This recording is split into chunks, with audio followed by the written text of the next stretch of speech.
Nandito ako ngayon sa trabaho. Gagawin ko, kakabit ko ngayon itong mga wardrobe trucks. Bale yung wardrobe doors niya hindi pa gawa. Isusunod ko na lang mamaya. Gagamit lang tayo ng mga glue.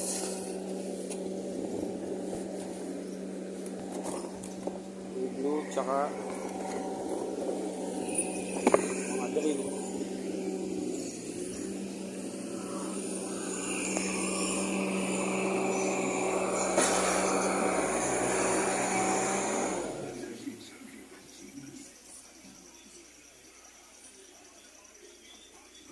Malaki itong bahay na to.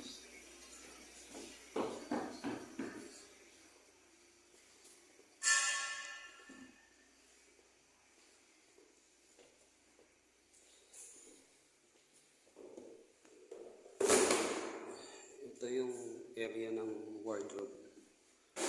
Bali kakabitan ko ng trucks to. Yung wardrobe doors, to follow na lang. Okay, kunin ko muna mga gamit ko.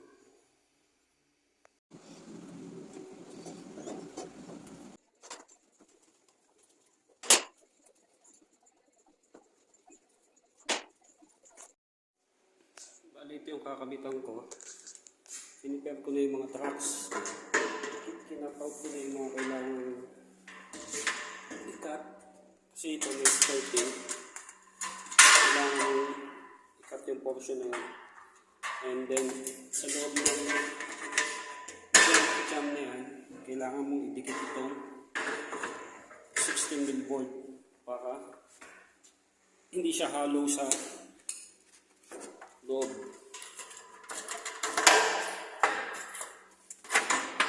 Ganyan siya. Yung 16mm board, lalagay mo doon para hindi siya hollow. Hindi siya gumagalaw. Yan, nakapatong siya dyan para lumapat yung jam natin.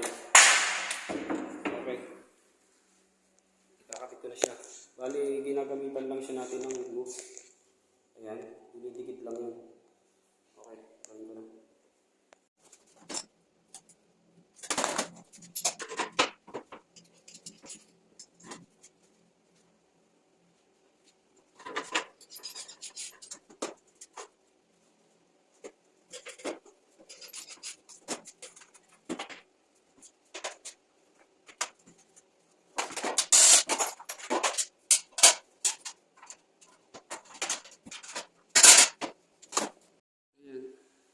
Nakakabit na yung trucks niya.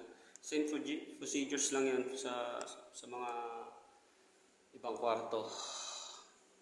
Yan. Hintayin na lang natin magawa yung doors niya. Pipick upin ko mamaya para maikabit ko. Yan yung pinakaut ko. Tapos sa loob niyan mayroong 16mm board para hindi siya hollow sa loob. Yan. Okay.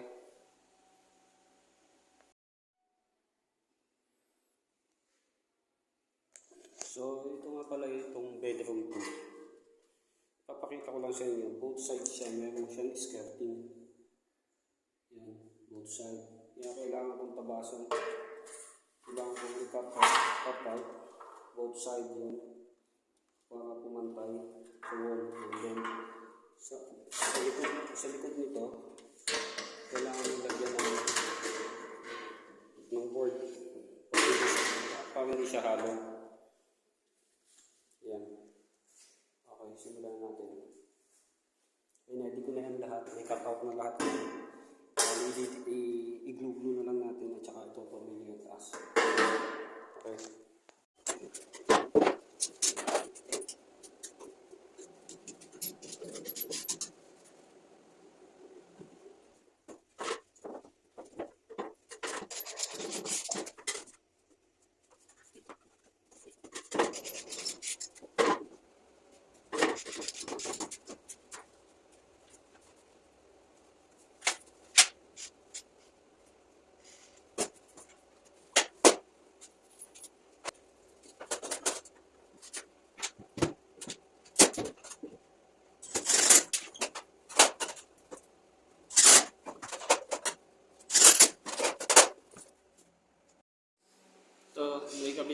sinamahan ko yung wardrobe. Bali din ako tumulong sa kanya sa pagkakabit. Kasi meron akong repair. Malaking bahay ito. Ito yung kasunod. Yung bedroom 2. Yan. Pinabit niya. Ito maganda dito sa hanger na ito. Medyo kakaiba siya. Pag sinabit mo dito ang hanger, ipupull out mo lang to. Ipupull out mo lang ito. Lalabas yung hanger niya. Yan o. Sasabit mo dyan yung mga damit. Tapos ibabalik mo. Ganun siya. Medyo maganda. Ayan.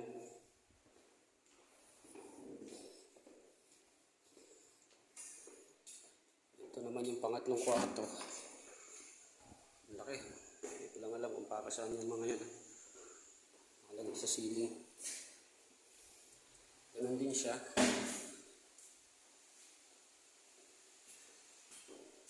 Ganun din siyang ganito. Ayan.